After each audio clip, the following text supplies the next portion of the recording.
Hi, I'm Jefferson with Hand and Needle, and welcome to the Tattoo Science Lab. Let's get to work. I recently concluded a science experiment around needle hang. I wanted to get to the answer of what the correct needle hang is for the round liner, round magnum, and round shader needle families. This experiment had an amazing result. I tested all three needle groupings. I tested 3 needle sizes per needle group. For round liners, I tested a 1003, 1007, and 1009 needle grouping. For round shaders, 1203, 1209, and 1211 needle groupings. Lastly, for the round magnum family, I tested the 1205, 1211, and 1213 needle groupings.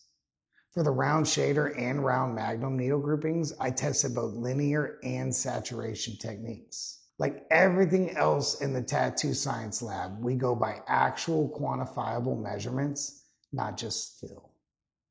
Here's the amazing discovery for all 3 needle families and for both techniques within a family. 3 millimeters is the universal setting best suited for efficient tattooing while reducing skin trauma. Here's what the microscope shows. 1 millimeter, it's too shallow to deposit skin into the dermis and rides the tube. It's a cross-contamination nightmare. Also increased skin damage due to vacuum effect in round liner and round shader families. This is not good for skin trauma. At 1.5 millimeter hang, it's still too shallow to deposit ink into the dermis. Riding the tube is still a risk, and we're seeing chiseling of skin was evident at the surface. Not good for skin trauma. 2 millimeters, still too shallow to hit the dermis.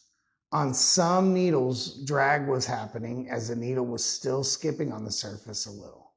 Not great saturation and not fully deposited into the dermis.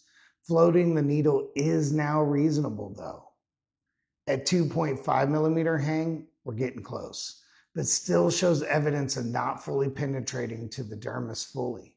The ink is spreading a little better, but still not optimal. Floating the needle is fully in play perfectly at this point. At 3 millimeters, we find our best saturation and least amount of skin trauma. Floating the needle is beautiful here. Felt as though the needle is floating through the skin in a harmonized way.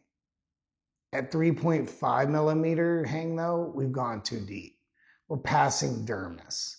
Blowouts are evident on fake skin, it's penetrating through the back. And that's with a 3 millimeter fake skin. Well, rolling 3.5 millimeters is not a viable needle hang. Areas like the wrist might require a drop in needle hang due to thinness of skin. Age and hydration level can also come into play. Like everything in tattooing, lay your first line, then visually ensure your settings don't need to be adjusted a little. We give you an exact starting point that allows you to make minor adjustments and find out per your client where the optimal outcome is. Every line matters. Observe and adjust after every pull. Let's get to work.